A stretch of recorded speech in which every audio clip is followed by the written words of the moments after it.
The Colosseum was a place where the best of the best threw down to see who would be the last standing. Some contestants came from nothing, just to rise to the top. What if I started with the bare minimum in Elestrals, just enough packs to make a legal deck? I would clash with other casters with the eventual goal of winning a tournament.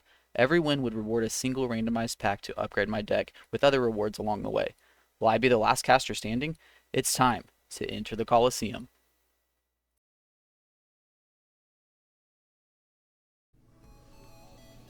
Alright guys, here we are with game 1 of episode 5. I'm playing Aqua Dragon again here. Really good friends, helped me a lot with the channel, big appreciation to him.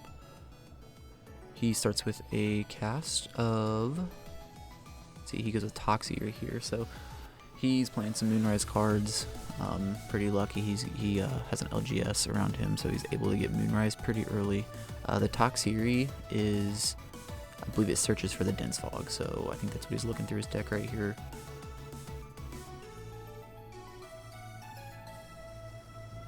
Yeah, very jealous. There's a new LGS that's like 40 minutes away from me. However, I called them on Thursday and they did not have any Moonrise in at the time, so gotta wait for pre-orders to come out. Looks like I believe he was using one of the structure decks here, so we know he added the dense fog off of the Toxie right here, and he sets 1 and passes it over to us, so we know kind of what we're going against here. We know that's a dense fog. The Toxie also, I believe it decreases attack and defense whenever a dense fog is actually cast, which I completely spaced in the moment here, so I go ahead and cast out the Mudlet thinking that I would be able to crash with it. Or no, I thought I would be able to attack over it, and I am sadly mistaken here. He activates the dense fog. Dense fog suppresses the Mudlet effect, and then we will die from the attack. So off to a very bad start on my part, just from not reading card effects. Anyway, to pass it back over. Moonrise is a very cool looking set. I cannot wait to get my hands on it. There's a lot of stuff that a lot of different types that get better from Moonrise, and then obviously Lunar gets a whole bunch of stuff. Looks like he goes with the cast of the Werepup here. Werepup searches a full moon card, I believe. Or not a full moon, a lunar phase cards. There's a whole bunch of different lunar phase cards. All of them do different things, and yeah, so he grabs one right there. I believe that one's full moon, which it's a counter that allows him to enchant 2 lunars onto an Elestral. So pretty good card. You can use it aggressively to get more damage in. You can do a whole lot of different stuff with it. So kind of a scary card. I think Werepup also has a second effect when Full Moon is actually cast that allows it to ascend into the Like a Void, I want to say it is. I could be wrong with the name, but anyways, we know he adds the Full Moon to hand.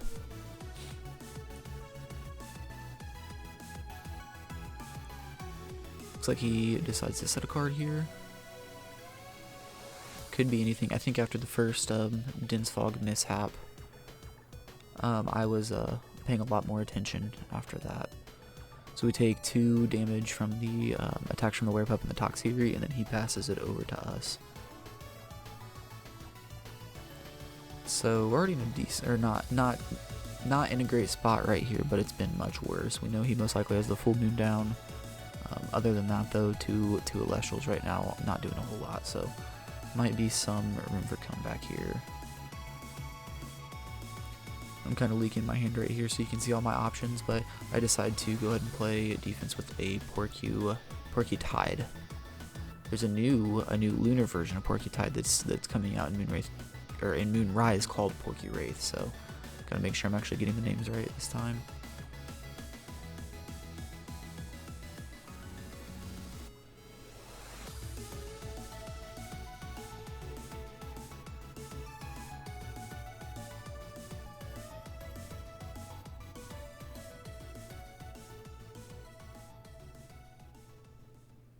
And I just pass it back over to him. He decides to go ahead and enchant an Artemis. So he enchants 3 total for Artemis.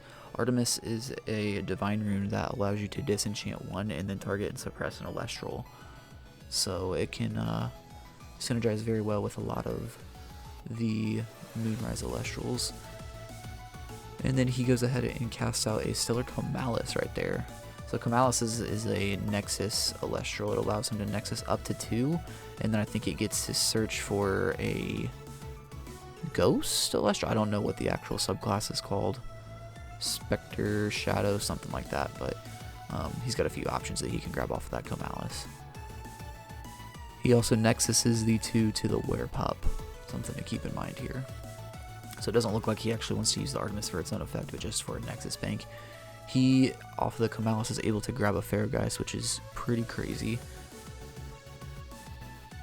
Fairgeist is a very scary card. It got preemptively limited before Moonrise even came out because there's a lot of cards in Moonrise that enable it. It is a 9/13 and it costs 2 lunar, 1 solar, and I believe whenever your opponent casts a card, they have to pay it or expend an extra spirit in order to cast, so it can quickly burn through an opponent's spirit deck.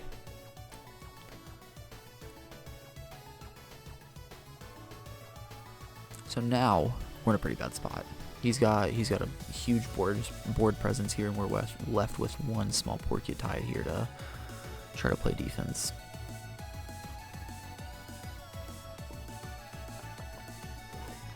Looking like it might be a little tough to come back from this one to get the first win, but of course we're going to try. Oh, and he does have the Earthquake, so even though he's able to get over the Porcutide, he opts to just kill it outright and get in some more damage. That also stops the Porcutide's effect. When Porcutide is destroyed in battle, it forces the opponent to either discard a card at random or expend 2. So the Earthquake gets around that effect. He goes ahead and swings in for, looks like 5 damage in total.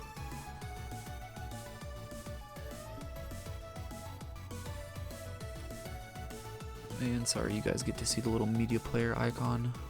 I accidentally hit the mouse there. Anyways, back to the important stuff.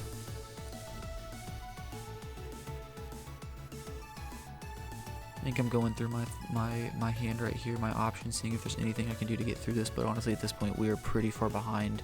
We know he has the full moon set that can give him that can do a lot of things. It can, obviously earlier I mentioned that you can be aggressive with it to get in more damage. You can use it to give something more spirits and then ascend, so he can get into the Fairgeist off any one Elestral on his board currently with it. So kind of scary. We go ahead and cast out a Sprout here right here, which Sprout here allows us to search a artifact. We just got this off of the Shattered Stars pity pack last month, and it is a very good card. The only option we have to search is the Necklace of Harmonia, but that allows us to at least get through some stuff. So we're going to go ahead and add that to hand here.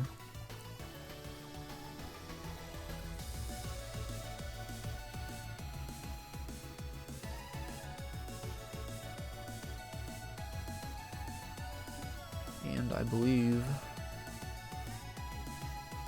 my best option is to just go ahead and play that necklace here and try to get over something. I think I was going through and asking which cards got buffs off of having Lunar Spirits attached to them to make sure that my math would actually work out if I'm at an 8 attack. I don't want to swing into something and then kill myself from just not knowing, like we did earlier with the Mudlet. So we'll go ahead and throw out the necklace, equipping it to Sprouter.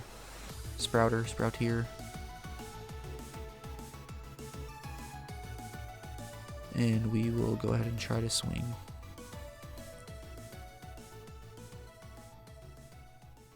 He does activate the full moon. Full moon allowing him to enchant 2 Lunar Spirits to his field. And he puts them on the Comalis.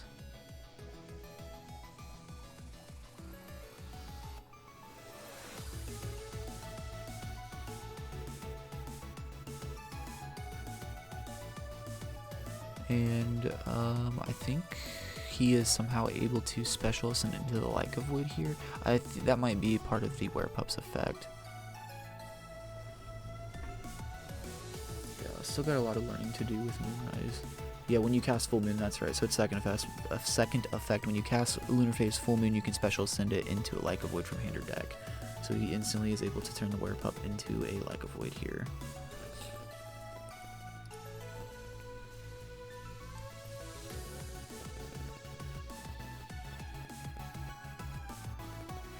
The Like of Void is a, let's see, it is a 6/2 and it deals piercing, and it's unaffected by counter runes if you cast Full Moon that turn. So it's currently unaffected by counter runes. Obviously that does not matter.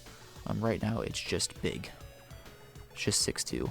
Obviously we're still able to get over it with the Sprouter, so I'm not too sure the thought process in casting the Full Moon here. He could have kept the Full Moon here, lost the Werepup, and then just had 2 less spirits on the Comalis. So I'm not sure. Maybe I'm probably missing something. Obviously, I don't know a lot of the card effects. So let's see. He goes and sets. Oh no, I'm going in phase here, and I pay out the 2 spirits for the necklace and pass it over to him.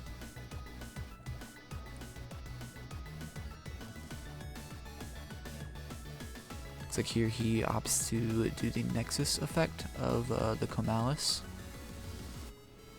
Puts 1 on the Toxiri, and that'll allow him to search for another Ghost, Spectre, Shadow, Elestral. I will learn that subclass here soon.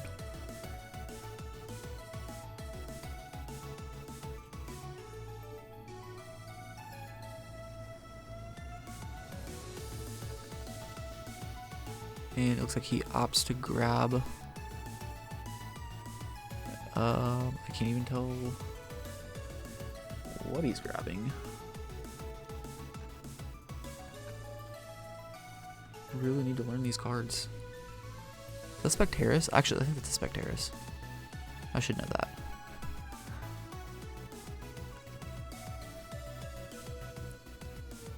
And he will go ahead and send the Toxiri. This is probably C with an Earth Spirit. That's where we see the Pharaoh guys come out, the Misenchanted Pharaoh guys, so it's just big at this point. I think you mentioned this later in deck building, you forgot to throw the Solar Spirit in for the Pharaoh guys, so. In this situation, Pharaoh guy's still pretty good though. He gets through the Sprouter, Necklace gets destroyed, and I'm left with like next to nothing at this point.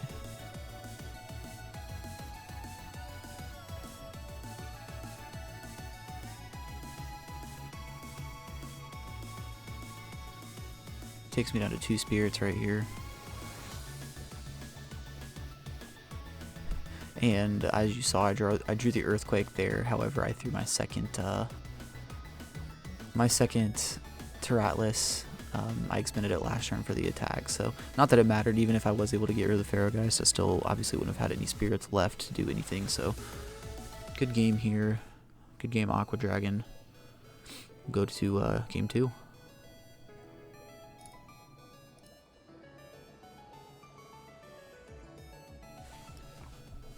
Here we are for game 2. I think we're 0-12, 0-13ish, somewhere in there. That'll be flashed up on the screen at some point. But anyways, still searching for our first win. We're playing Aqua Dragon here again for game 2 of this episode. And I know he switched up. I don't remember. I know he wasn't using the exact structure deck last game, but he was using like a sort of modified one. And then I think he went to another Moonrise structure deck this episode. So you saw the dice roll. We won the dice roll. We opted to go second. And Aqua went ahead and mulligan. So good start for us. We're starting up 2 spirits on Aqua here. See what happens. Looking like it's a little difficult to shuffle. He had just gotten home when we got these games going, so he hadn't been able to sleeve anything up just yet. And it's a structure deck, so wasn't really in any rush to do it just yet. Wanted to get home and play with the new cards.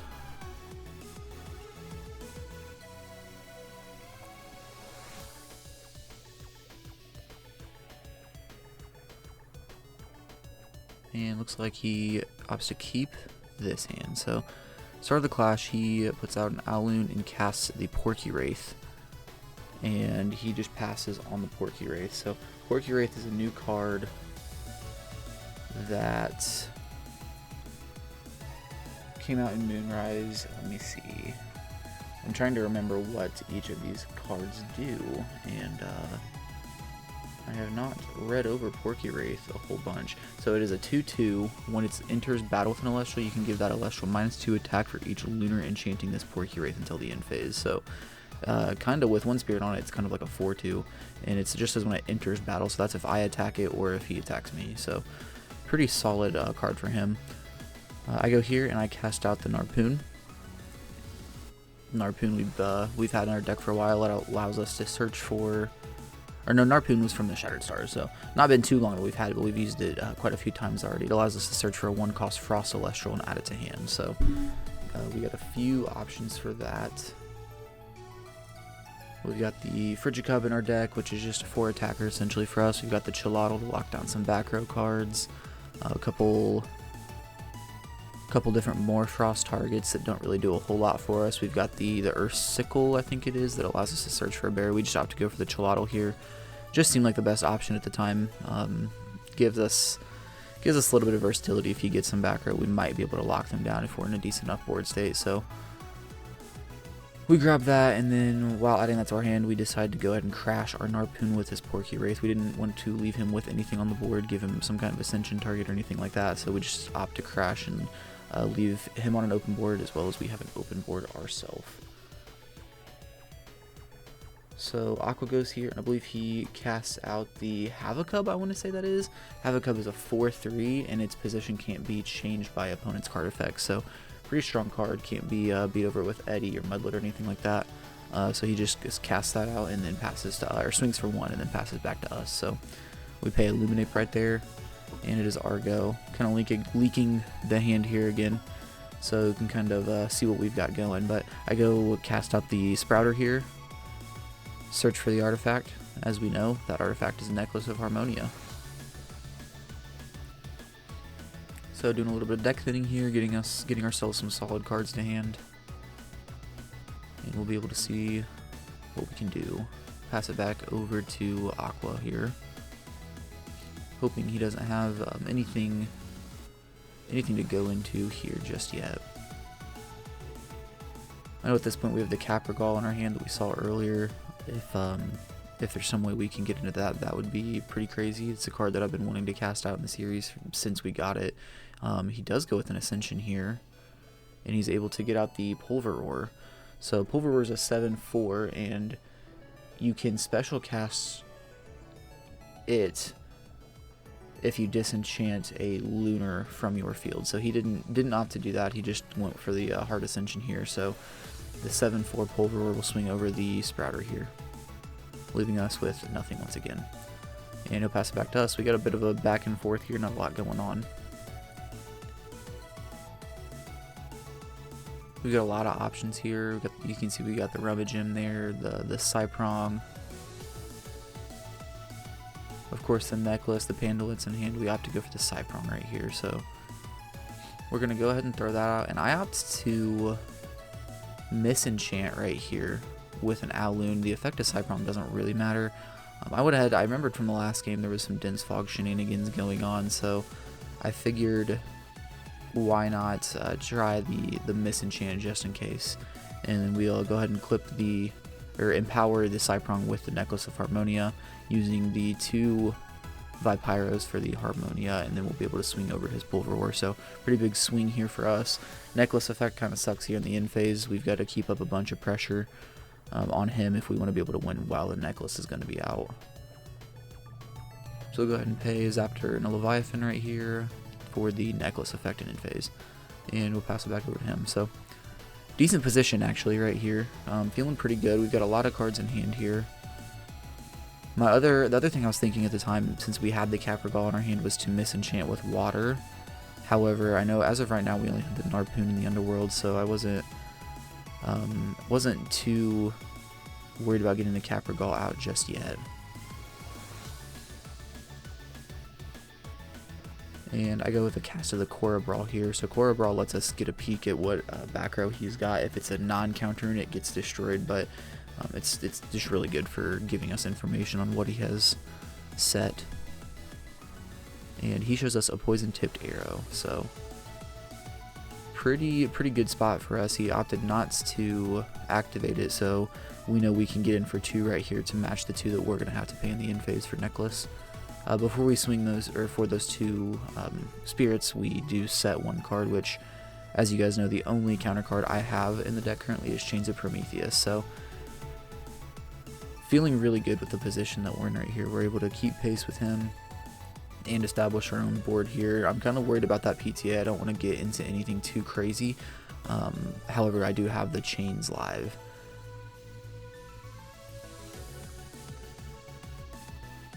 So we'll see what Aqua goes with on his turn here. You can see he's got like 6 or 7 cards in his hand, a lot of options.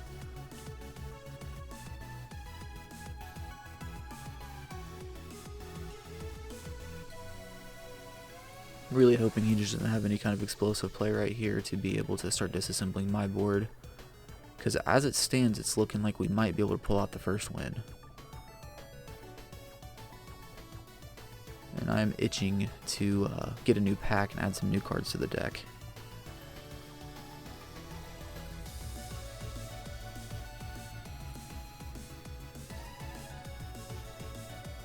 So he's going through the spirit deck right here. He's going to go with an expend to draw. That's great news for us. No casting or anything will be done this turn in terms of Elestrals.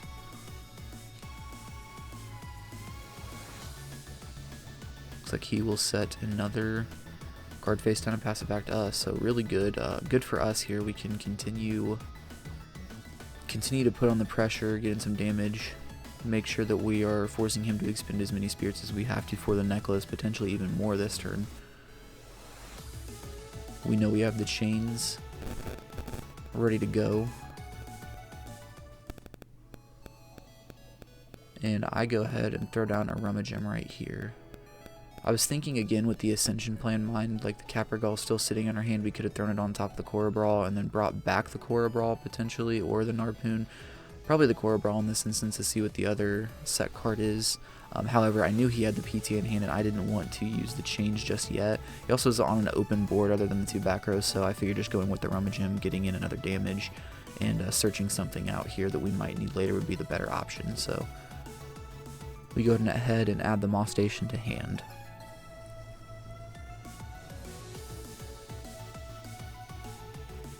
At this point in the clash, I record these a couple days later, the casting at least a couple days later, just because of, you know, got a lot of things going on in life. But I remember at this point I was like so anxious just because I could feel, this is the first time I actually felt like I could get a win. So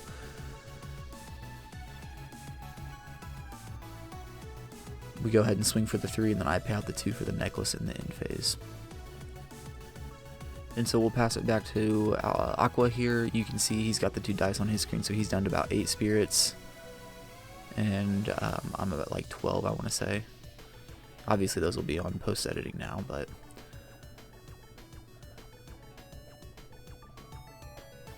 Or no, I'm at 6 now is what it looks like, so pretty close game coming down to the wire here.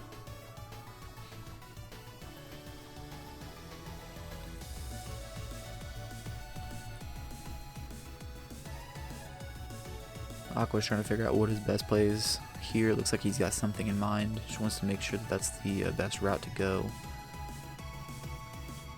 And he throws out an Aeolus with the single Lycoris Enchanted Aeolus. So we know you have to, in order to use Aeolus's effect, you have to disenchant 2 from it in order to search a window Lestral. So him only enchanting 1 just kind of tells us that he just wants it as a necklace bank. And then he casts out the Divine Healing here. So Divine Healing, new card, allows him to grab some spirits from the underworld and put them on a Divine. And so he's going to grab 2 more Lycoris and an Alun here to throw onto the Aeolus. So the search becomes live right here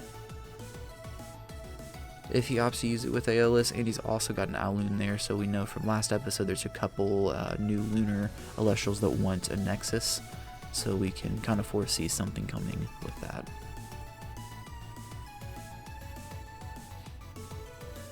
We still know he has the PTA set. We don't know what the other set card is.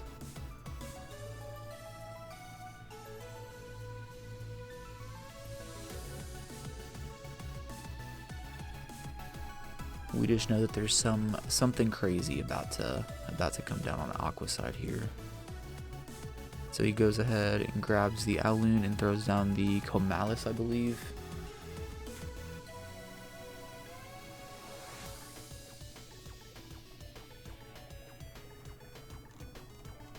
Comalis, yeah, then he goes ahead and activates the Comalis effect, nexusing one Aloon from the Aeolus to itself. And that allows him to search for the, I believe it's Spectre. I'm gonna figure this out right now. Spectral. Allows him to search for a Spectral Elestral. Learning things here on the fly. So he goes ahead and grabs, that looks like Carry Off another. Wait, I don't think Carry Off is a new Elestral. I want to say it was printed already, but it gets a, or no, Carry On was already printed, and then Carry Off is the Ascension. So yes, Carry Off is the new card that came out in Moonrise, and looks like there might be some shenanigans going on with that. Carry Off is a 5/3, and it says when your Carry On is destroyed in battle, you can special cast the Carry Off from hand. And then when it's on the board, you can expend 2 Lunars in order to target an opponent's Celestial and take control of it until the end phase. So, pretty scary card right there.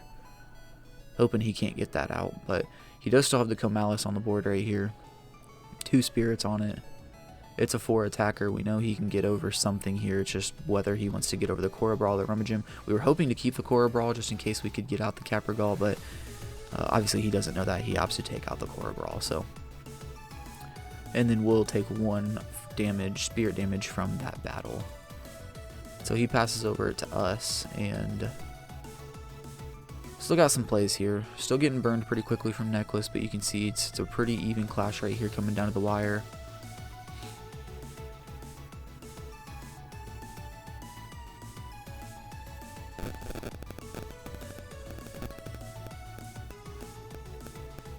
Trying to figure out my best play here. I know I had a couple different options here. You can see the Mudlet in hand. Mudlet's an option. Switch the Comalis to defense. Get in for some more damage. However, I'm thinking here I want to get more aggressive.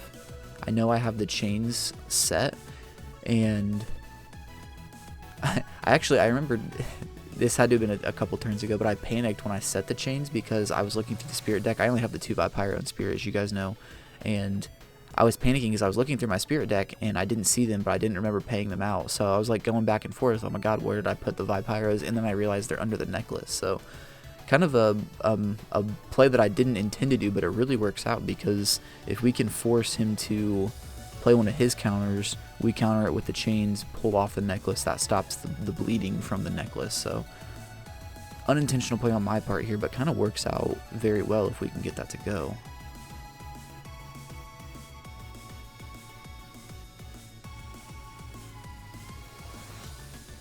Yeah, I remember, I know this is just a goofy little series that I'm doing, but I remember my heart was beating so fast here. I'm like, I can feel the first win as long as I play the right cards here. I feel like I can still get through this game and get the first win. So I opt to ascend the Rummagem into the Neandersloth, and this thing is a freaking monster. It is a 6/5, I want to say. And if it destroys an Elestral in battle, then your opponent has to discard 2 cards from hand. So, very good card. I think it's very underrated.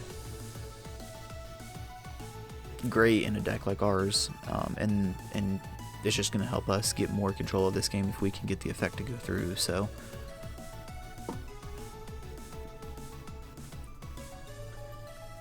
of course, even if he figures out some way to deal with the Neandersloth, he's still got a 9 attack Cyprong that he's staring down on the other side of the field as long as the necklace is up. So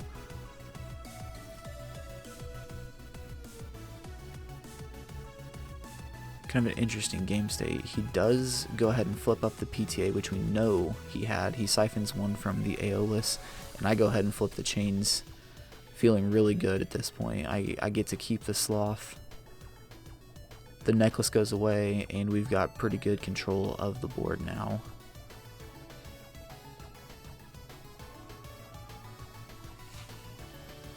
Unfortunately, the Cypron will go back down to the 4 attack stat. However, at this point, I think I'm able to get through his Comalis and stay alive, depending on whatever that second back row is. So, and I kind of wanted to just sit here and wait it out and see, but I know there's a lot of scary lunar ascensions that he can go into. So I feel like I need, at this point, if I want to get the win, I just needed to get aggressive.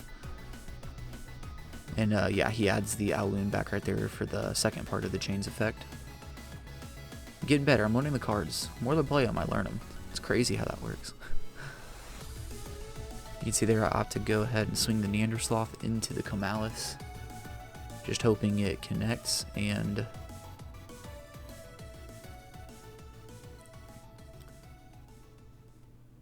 Aqua does have an Altar of Stars, so he pays an Owloon from the Spirit deck, he Nexuses one from the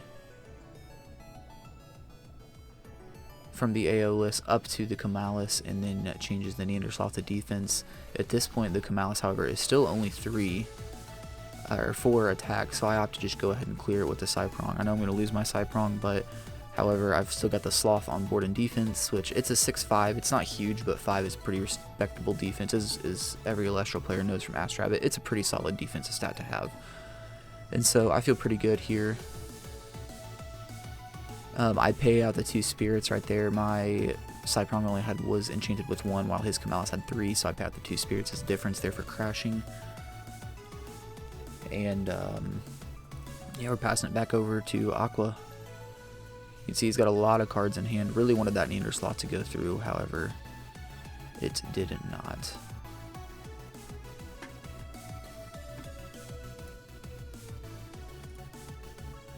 Actually, I'm kind of wondering,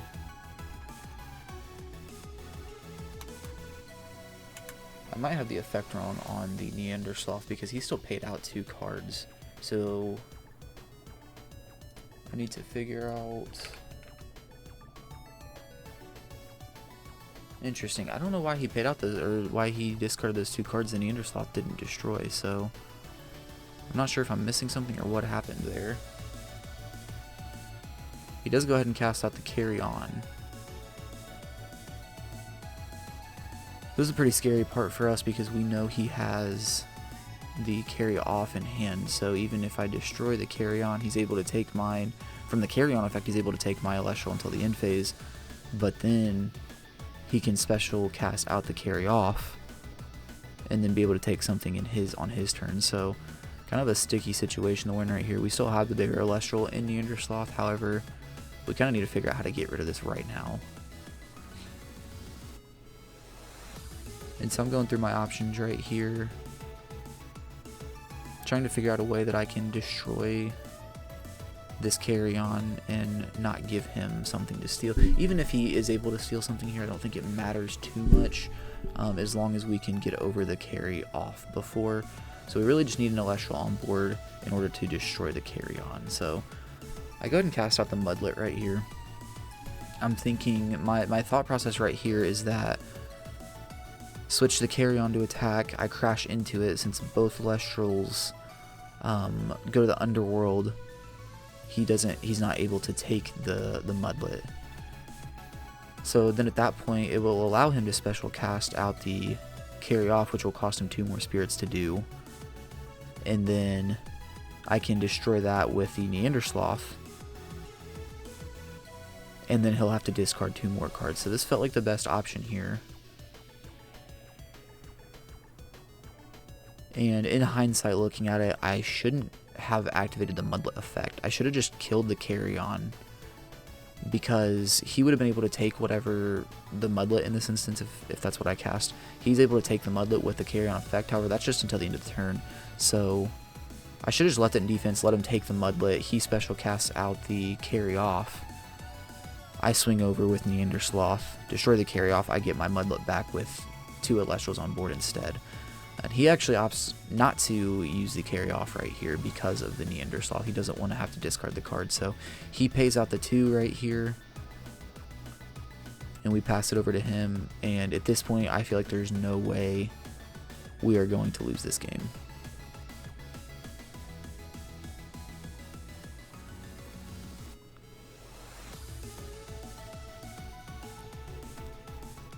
Looks like he's trying to figure out if he has anything to get out of this situation, but this Neandersloth is just it's a pretty crazy card in this kind of deck in this game state.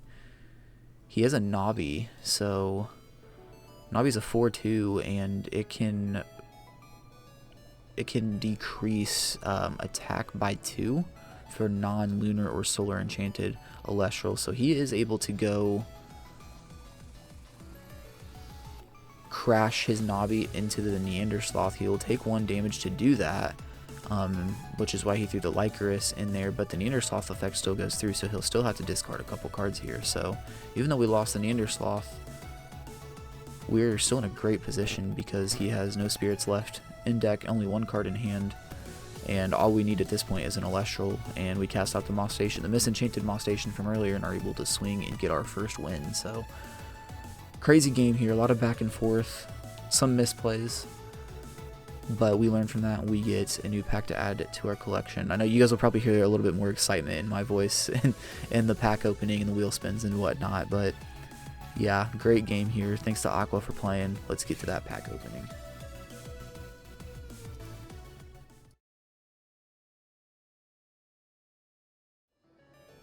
Alright guys, here we are at the wheel for our first spin. I'm so excited. I was so amped during the end of game 2. Like, that was the game was crazy. I feel like there were so many plays that I had so many different options, and I'm just happy that I made the right choices for once. So anyways, here we are at the wheel. We get to see what pack we are going to open. And it looks like we are starting with Daybreak. So we will go grab that pack and get straight to the opening.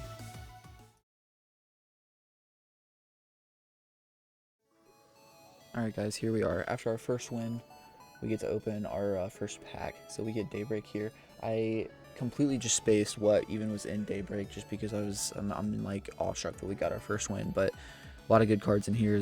There's commons. Eddie is a common in here. There's the full arts are crazy. There's PTA and Gorgon's Gaze are in here. Ash Rabbit's in here. Cryoblast is in here. There's a lot of good stuff in here. So we will get straight to it. It would also be crazy to pull a Stellar.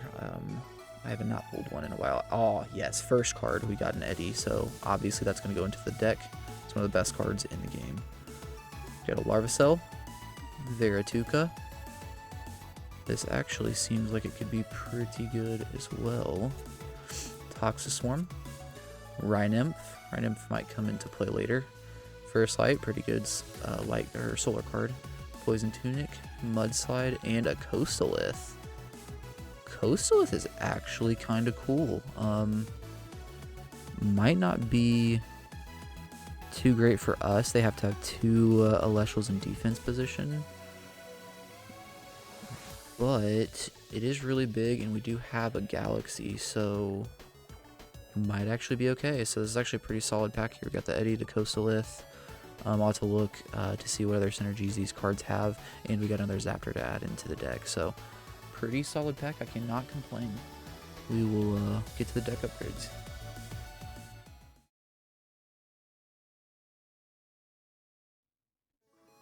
Alright, here we are with deck building. We decided to throw in the Rhynymph, which he's got pretty good defense at a 5, only 1 attack, but the important thing is you can expend Frost in order to move him to your rune row, and then it becomes an artifact empowering an Elestral of your choice, with the empowered Elestral gets suppressed and -2 defense. So that can help us with any effects that we need to suppress, but also -2 defense is actually solid. So not crazy on the attacking, or on the offense I should say, but pretty decent utility.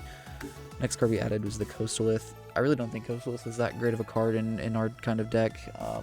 It's a 2/8, which is small. Obviously it gets huge with Galaxy, but to normal, its Lith effect is if they have 2 Elestrals in defense position. That probably won't happen a lot of the times playing our kind of deck. Our deck is not too great, so being ahead and forcing them to have 2 Elestrals in defense is very difficult to do. Even if we hard ascend, the low attack isn't going to do us a lot. When you cast this Coast Slip, you can special cast a 1 Spirit Water Lustral from your hand. That's okay, it just helps us get a little bit more board presence, but it being one of the only rares that we've pulled so far, I felt like it needed a spot in the deck, and also some of the cards that we cut weren't doing anything for us at all, so it gets added in. Verituka, 3/1, wind cost. Pretty decent card. If it enters battle with an attack position Celestial that has equal or fewer enchanting spirits, you can just suppress it and destroy it. So while it's not crazy, it can take out some pretty decent Elestrals. Poison Tunic, really good card here. It's a 2-cost artifact, Omni Spirit artifact. The Empowered Elestral gets -2 attack, and then when they're destroyed in battle, the controller must expend 2 spirits. So we can search this off of Sprout here. Also will help us get through their spirit deck. And then the last card, one of the best cards in the game, Eddie. Obviously he was coming in. We already have a lot of water spirits. He just fits perfectly. So those are the 5 we are adding. We took out the Morfrost in this form. It just doesn't do us a whole lot of anything. It's only a 2 attack, so really not too great. Rhyceros, it seemed kind of okay in our context. If we can get ahead and then throw this down, it might be able to save us, but we're not in too many game states as of now where we're that far ahead for this to come up. And then we decided to take out all of the bears. I like the bears. I want the bears to be good. The bears are just not good. They're all very small.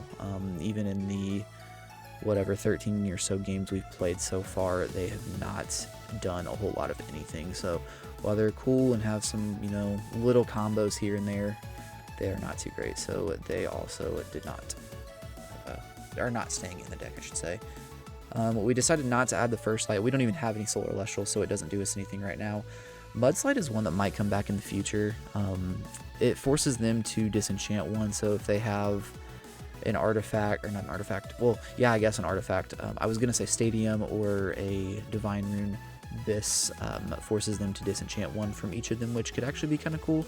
And that also lets us enchant an Earth or Water, which are our highest 2 spirit counts currently. So as of right now, I'm not going to play this, but this might make a comeback in the future. Next we have Toxiswarm. Toxiswarm's a pretty solid card, actually. We just don't have many wind spirits. I think we only have 1 Lycurus in our spirit deck. And then in our deck, we have the Island of Aeolia. We just added the Verituka. And we have the, not the Thunderstorm, what's the other one? Tornado, I want to say?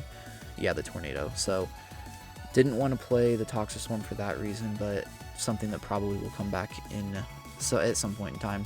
And then lastly, the Larvacell. Larvacell just doesn't do us anything. It's not too big either, so it's not going to make the cut either. So, and then we threw in the Zapper that we pulled as well. So that is the updates to the deck, and we will get into the third game of the episode.